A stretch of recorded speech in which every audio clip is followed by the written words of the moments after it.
मैं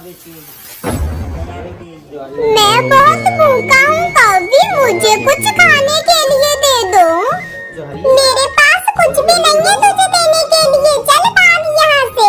आ गया है सुबह सुबह मांगने के लिए। मेरे पास थोड़ा भोजन है उसे मैं खाऊंगी। ये सुनकर तो वो साधु उदास होकर वहाँ से चला जाता है। गोरी के पड़ोस में चिड़िया अपनी बेटी गुड़िया के साथ रहती थी। तभी वो साधु उसके घर के बाहर आता है और दरवाजा बजाता है। जब चिड़िया बाहर आती है तो साधु उससे कहता है, मैं बहुत भूखा हूँ चिड़िया बेटी, मुझे कुछ खाने के लिए दे दो। ये सुनकर तो वो चिड़िया सोच में पड़ जाती है। तब वो साधु कहता है, बेटी कोई बात नहीं, अगर तुम्हारे पास कुछ नहीं है मुझे देने के लिए तो मैं चला जाता हूँ। नहीं नहीं ऐसी बात नहीं है, आप रुकिए, मैं आपके लिए भोजन लेकर आती हूँ। मम्मा अगर आप ये भोजन उस साधु बच्ची को दे देंगी तो मम्मा हम क्या खाएंगे? नहीं गुड़िया बेटी ऐसा मत बोलो, हम ऐसे किसी को भूखे थोड़ी ना भगा देंगे। जब वो हमसे भोजन मांग रही है तो हमें तो ऊपर वाला और दे देगा। वो रानू तो फिर भोजन लाके उस साधु को दे देती है। तब वो साधु कहता है, बेटी खुश रहो, ऊपर वाला हमेशा तुम्हें खुश रखे और तुम्हें कभी किसी चीज की कमी ना होने दे। तुमने मुझ भूखे को भोजन दिया है। फिर इस तरह रानू और उसकी बेटी गुड़िया उस रात भूखी ही सो जाती है। फिर अगली सुबह हो जाती है। रानू चिड़िया लकड़ियाँ काटने के लिए जाने वाली थी कि तभी वहाँ कौवी आ जाती है। कौवी बहुत ही ज्यादा लालची और दुष्ट कौवी थी। चिड़िया आज मैं भी तुम्हारे साथ लकड़ियाँ काटने के लिए चलूंगी। गोरी तुम वहाँ जाके काम तो करती नहीं हो, उल्टा मुझे ही तंग करती हो। नहीं चिड़िया मैं काम करूंगी, मैंने अब सोच लिया है, क्योंकि कालू तो कोई काम नहीं करता, इसलिए अब मैं ही मेहनत करूंगी और जंगल की सबसे अमीर कौवी बनूंगी।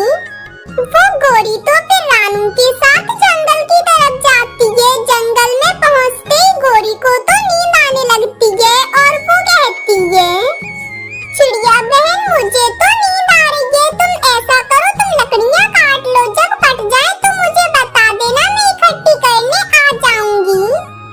गोरी मैंने कहा था ना तुमसे कि तुम भी कालू की तरह आलसी और निकम्मी हो, मुझे पता था तुमसे कुछ नहीं होगा। फिर वो गोरी तो वहीं सो जाती है और चिड़िया तो अपने काम में लग जाती है। वो तो लकड़ियाँ काट रही थी। तभी वहाँ से वही साधु गुजरता है। जब वो चिड़िया को देखता है तो उसके पास आकर कहता है, चिड़िया बेटी तुमने कल मेरी मदद की, इसलिए आज मैं भी तुम्हारी मदद करने आया हूँ। मैं तुम्हारी मदद करना चाहता हूँ। लेकिन वो कैसे साधु जी, आप मेरी मदद कैसे कर सकते हो? मैं कर सकता हूँ बेटी, वो देखो सामने एक बड़े पेड़ के पास फलों का एक पेड़ है ना, तुम उस पेड़ से एक फल ले सकती हो। वो फल तुम्हारी बहुत मदद करेगा, तुम्हें किसी चीज की कमी नहीं होने देगा। ये कहकर वो साधु वहाँ से चला जाता है। उसके जाने के बाद चिड़िया तो उस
गोरी क्या हुआ है, तुम ऐसे क्यों बोल रही हो?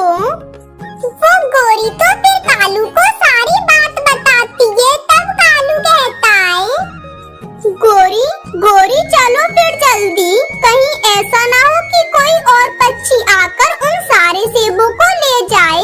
जल्दी चलो गोरी, हम लेकर आते हैं। वो दोनों तो फिर जल्दी से टोकरी लेकर उस पेड़ की तरफ जाते हैं। तभी रास्ते में उन्हें वही साधु पक्षी मिलता है और वो कहता है ये लो कौवी, तुम ये सोने का सेब ले जाओ। ये लो, मैंने भी तुम्हारी इच्छा पूरी कर दी। चल चल तू हट यहाँ से, मैं तो उस सोने के सेब के पेड़ से जाकर सेब लूंगी और वो भी सारे सेब लेकर आऊंगी। साधु जी, तुम अपना ये सेब किसी और पक्षी को दे देना। वो दोनों कौवा कौवी तो सीधे उस सेब के पेड़ के पास जाती है और वहाँ जाकर वो सारे सोने के सेब अपनी टोकरी में तोड़कर रख लेते हैं और फिर पूरी टोकरी लेकर घर आ जाते हैं। तब गोरी कहती है चलो कालू जी, अब मैं ये सेब गिन लेती हूँ कि कितने सोने के सेब हैं। ये कहकर गोरी जैसे ही उस कपड़े को टोकरी से हटाती है तो उस टोकरी में तो सारे सेब सड़े गले हुए भरे थे और एक भी सोने का सेब नहीं था। वो सब तो खराब हो चुके थे। ये देखकर वो दोनों तो रोने लग जाते हैं। ये क्या हो गया कालू जी, ये सब कैसे हुआ? मेरे ये सारे सेब ऐसे सड़े गले सेबों में कैसे बदल गए? गोरी गोरी, ये सब कुछ हमारे लालच की वजह से हुआ है। गोरी अब जल्दी करो, जल्दी से चलो यहाँ से, हम उस साधु से उस सोने के सेब को ले लेते हैं। वो दोनों कौवा कौवी तो फिर पूरे जंगल में उस साधु को ढूंढते हैं, लेकिन उन्हें तो वो साधु कहीं भी नहीं मिलता। फिर इस तरह वो दोनों कौवे अपने लालच की वजह से सब कुछ खो देते हैं और फिर थक हार कर घर लौटते हैं। देखो रानू, मेरी बात ध्यान से सुनो, इस अंडे में से बेटा निकलना चाहिए, बेटी नहीं, क्योंकि अगर इस अंडे में से बेटी निकली तो मैं उसे जान से मार दूंगा, क्योंकि मुझे बेटियां बिल्कुल भी पसंद नहीं है। ये बात तुम्हें भी पता है। देखिए आकाश जी, आप ऐसा मत कहिए। अरे बेटियां तो घर की लक्ष्मी होती हैं। देखिए रानू, मैंने जो कह दिया वो कह दिया, मुझे सिर्फ बेटा ही चाहिए। वो दोनों ऐसे बात कर रहे थे कि तभी अंडा फूट जाता है और उसमें से एक बेटी निकलती है। ये देखकर आकाश तो गुस्से से भर जाता और कहता है रानू, मैंने तुमसे कहा था ना कि मुझे बेटा चाहिए, मुझे बेटी नहीं चाहिए। फिर भी इस अंडे में से बेटी ही निकली है, अब मैं इसकी जान ले लूंगा। ये आप क्या बोल रहे हो आकाश जी? आप ऐसा मत कीजिए। भला कोई पिता अपनी बेटी की जान कैसे ले सकता है? आप अपनी बेटी को मत मारिए, भले इसके बदले मुझे मार दीजिए। वो आकाश तो रानू की कोई बात नहीं सुनता और अपनी बेटी में चोंच मार मार कर उसे मार देता है और फिर उसे जंगल में फेंक देता है। वही रानू कहती है हे ऊपर वाले, अपनी बेटी को मरते हुए देखने से तो अच्छा था कि तुम मुझे ही मार देते। कम से कम मैं अपनी बेटी को इस हालत में तो नहीं देख पाती। इसी तरह कुछ समय बीत जाता है और रानू चिड़िया दो बेटियों को फिर से जन्म देती है। तो वो तो बहुत ज्यादा डर जाती है, क्योंकि उसे तो अपने पति का डर सताने लगता है। हे भगवान, ये क्या हो गया? मैंने फिर से दो बेटियों को जन्म दिया है। अगर इनके बारे में आकाश जी को पता चल गया तो वो तो इन्हें भी मार देंगे, लेकिन मैं ऐसा होने नहीं दूंगी। मैं अपनी फूल सी बच्चियों को मरते हुए नहीं देख सकती, मुझे कुछ तो करना होगा। रानू ऐसे थोड़ी देर सोचती है और फिर अपनी दोनों बेटियों को लेकर घर से निकल जाती है। वो अपनी बेटियों को एक सुरक्षित जगह पर छिपाकर वहाँ से जाने लगती है। तब उसकी छोटी बेटी कहती है मम्मा मम्मा, आप हमें छोड़कर कहाँ जा रही हैं? मम्मा, हम आपके बिना कैसे रहेंगे? अभी तो हम बहुत छोटे हैं, हमारा ध्यान कौन रखेगा? मेरी प्यारी बेटियों, अगर मैं तुम दोनों को यहाँ छोड़कर नहीं जाऊंगी तो तुम्हारे पापा तुम्हें मार देंगे। इसलिए मैं तुम्हें यहाँ छोड़कर जा रही हूँ, क्योंकि अगर तुम घर में रहेंगी तो वो तुम्हें जिंदा नहीं छोड़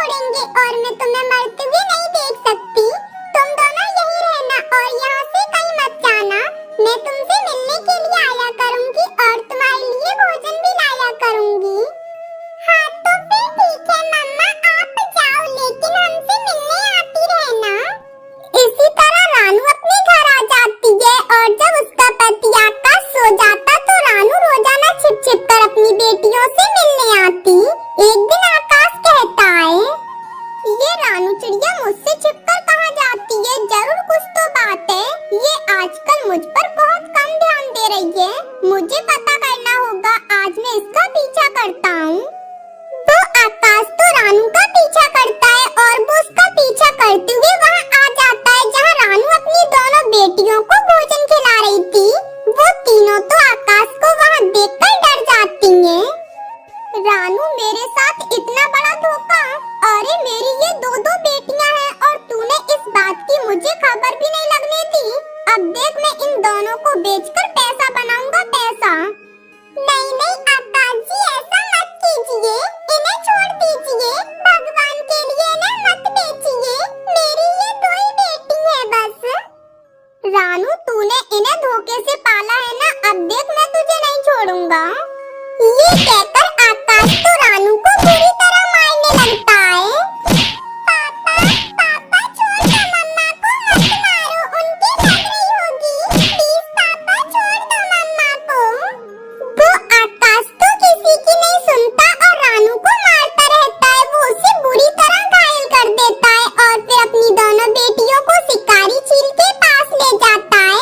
तब वो शिकारी चील तो उन्हें देखकर खुश हो जाती है। अरे वाह, ये चिड़िया की दोनों बच्चियां तो बहुत सुंदर हैं और ये तो बहुत अच्छी लग रही हैं। इनका मांस भी बड़ा नरम होगा। चील जी, ये दोनों बेटियां मेरी हैं। अगर तुम इन्हें खरीदना चाहती हो तो खरीद लो और इनके बदले मुझे बहुत सारे पैसे दे दो। क्या तुम इन्हें बेचने आई हो? फिर तो बहुत अच्छी बात है। ये लो तुम अपने पैसे और इन दोनों को यहीं छोड़ जाओ। तो आकाश तो पैसे लेकर बहुत खुश हो जाता है और वो पैसे लेकर जाने लगता है कि तब उसकी बेटी कहती है, पापा, पापा हमें यहाँ छोड़कर मत जाइए, ये चील हमें खा जाएगी। पापा प्लीज हमें अपने साथ लेकर चलिए, हमें यहाँ मत छोड़िए। वो आकाश तो अपनी बेटियों की एक नहीं सुनता और पैसे लेकर वहाँ से चला जाता है। तभी रास्ते में एक बदमाश कौवा उसे रोक लेता है और वो उसे चाकू दिखाते हुए कहता है, ओए चिड़े, चल जल्दी से, तेरे पास जितने भी पैसे हैं सब दे दे, नहीं तो इस चाकू से तेरा गला काट दूंगा। नहीं नहीं, मैं तुम्हें ये पैसे नहीं दूंगा, मुझे जाने दो। ये पैसे मैं अपनी बेटियों को बेच कर लाया हूँ।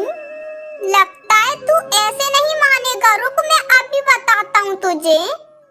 वो बदमाश कौवा फिर आकाश से पैसों को छीनने लगता है। तभी उस बदमाश कौवे का चाकू आकाश में लग जाता है और आकाश तो वहीं मर जाता है और वो बदमाश कौवा पैसे लेकर भाग जाता है। वहीं दूसरी तरफ रानू चिड़िया भी घायल अवस्था में उठती है तो वो इधर उधर देखकर कहती है, मेरी बेटियां कहाँ हैं? मेरी बेटियों कहाँ हो तुम दोनों? वो रानू तो फिर अपनी बेटियों को ढूंढने के लिए जाती है। वहीं दूसरी तरफ वो चील तो रानू की बेटियों को खाने वाली थी।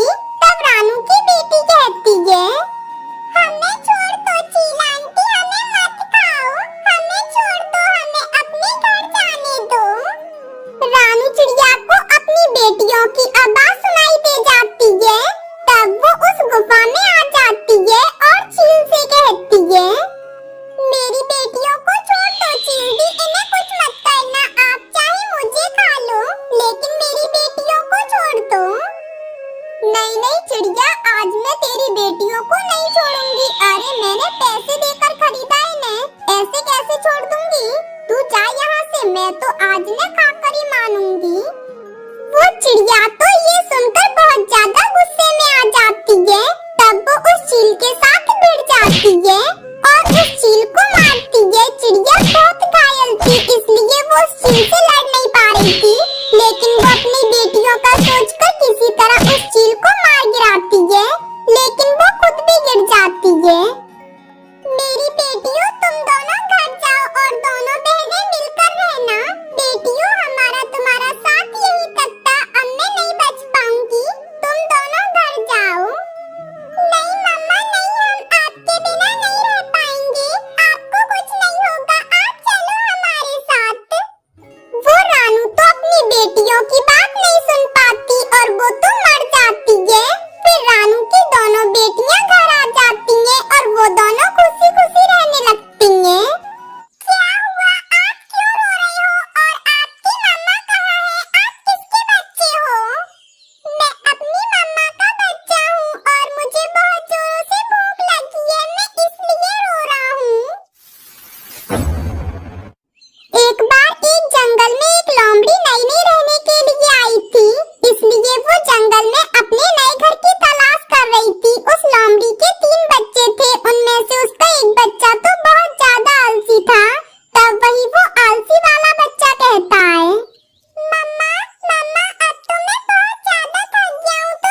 अगर ये खाली होगी तो हम इसी में रह लेंगे।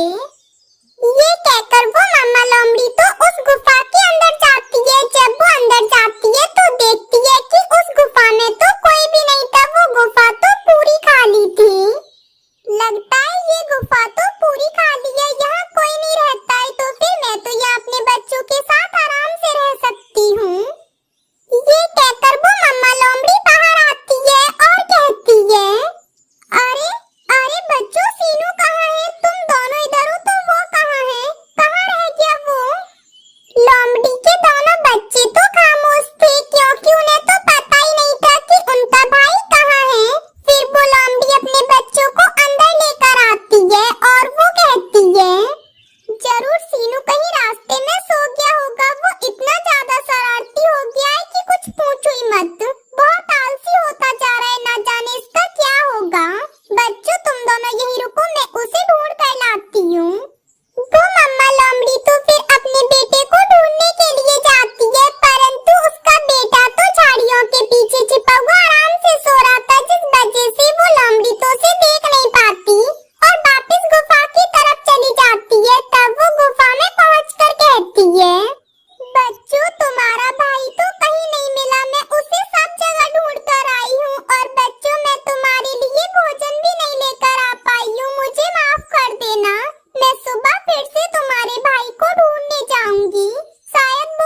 भैया, मैं तुम्हारा ये एहसान कभी नहीं भूलूंगी।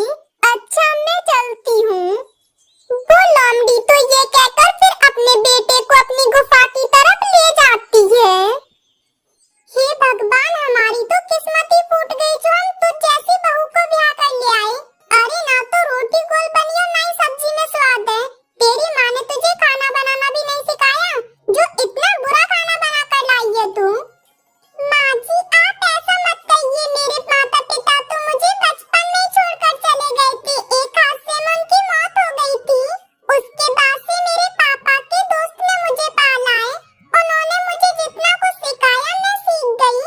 अब धीरे धीरे और भी सीख जाऊंगी। करमजली नास मीठी मैं ऐसा खाना खाऊंगी। अरे रोटियां कच्ची हैं, सब्जी भी जली हुई है। तू निकल जा मेरे घर से, अब मैं तुझे अपने घर में नहीं रख सकती हूँ। ये कहकर रानू की सास उसे धक्के मारकर घर से निकाल देती है। तब रानू रोते हुए कहती है, माँ जी प्लीज मुझे घर से मत निकालो। मैं अब अच्छा खाना बनाना सीख जाऊंगी। प्लीज माँ जी मुझे मत निकालो। मैंने कहा तू जा यहाँ से, और किसने तुझे पाला है उसी से जाकर खाना बनाना सीखना, तब मेरे घर आना, समझी? ये कहकर रानू की सास घर का दरवाजा बंद कर लेती है। रानू के पास तो पैसे भी नहीं थे कि वो अपने पिता के दोस्त के घर जा सके, इसलिए वो उड़ती हुई जाती है। उसके पिता के दोस्त का घर दूसरे जंगल था। वो उड़ते उड़ते थक जाती है, तब वो आराम करने के लिए एक पेड़ के नीचे बैठ जाती है और कहती है, हे भगवान, अब मैं क्या करूं? मुझे तो बहुत जोरों की भूख भी लगाई है। अच्छा होता कि मैं घर से कुछ खाकर आती या फिर साथ ले आती। काश मेरे पास कुछ पैसे होते तो कम से कम कुछ खरीद कर तो खा लेती।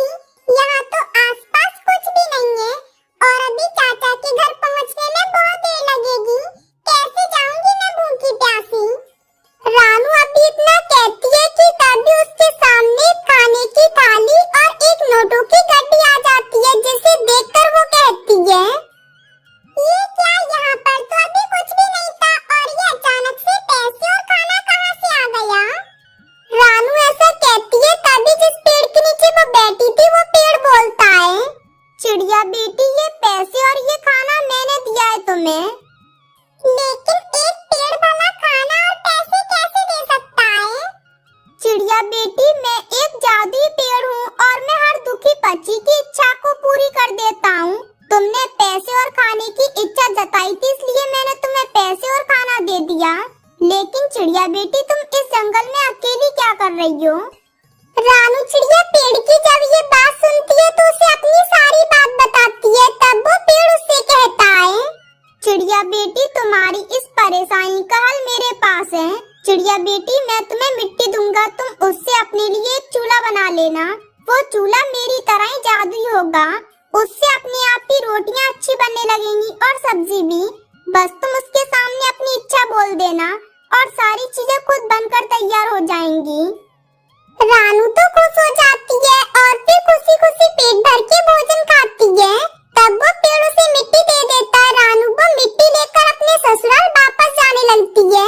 तब रास्ते में वो एक पेड़ की डाल पर बैठती है और सोचती है, मैं अगर अभी अपने ससुराल जाऊंगी तो माँ जी मुझे घर के अंदर पैर भी नहीं रखने देंगी। तो क्यों ना मैं अभी अपने कबूतर चाचा के घर पर ही चली जाऊं। कुछ दिन वहाँ रह लूंगी और वहाँ जादुई चूल्हा भी बनवा लूंगी। फिर कुछ दिन बाद मैं अपने ससुराल आ जाऊंगी और माँ जी से बोल दूंगी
जाओ, लेकिन वहाँ पर अपना और इस जादुई चूल्हे का अच्छे से ध्यान रखना। रानू चिड़िया ऐसे अपने चाचा चाची से मिलने के बाद अपने ससुराल आ जाती है। जब उसकी सास उसे वहाँ देखती है तो उससे कहती है, हाँ तो अब आई गई महारानी। इतने दिन अपने चाचा चाची के घर रहकर आई है, उन्होंने कुछ सिखा कर भेजा या फिर नहीं? हाँ माँ जी, मैं घर का सारा काम सीख कर आई हूँ। मैं खाना बनाना और गोल रोटियाँ सब कुछ कर लूंगी अब मैं। तभी रानू की सास की नजर जो रानू थैली लेकर आई थी उन पर पड़ती है। तब वो पूछती है, रानू इस थैले में क्या लेकर आई है और ये क्या चीज है?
घोंसला तो हमारा ही है ना, वो किसी और का थोड़ी ना है।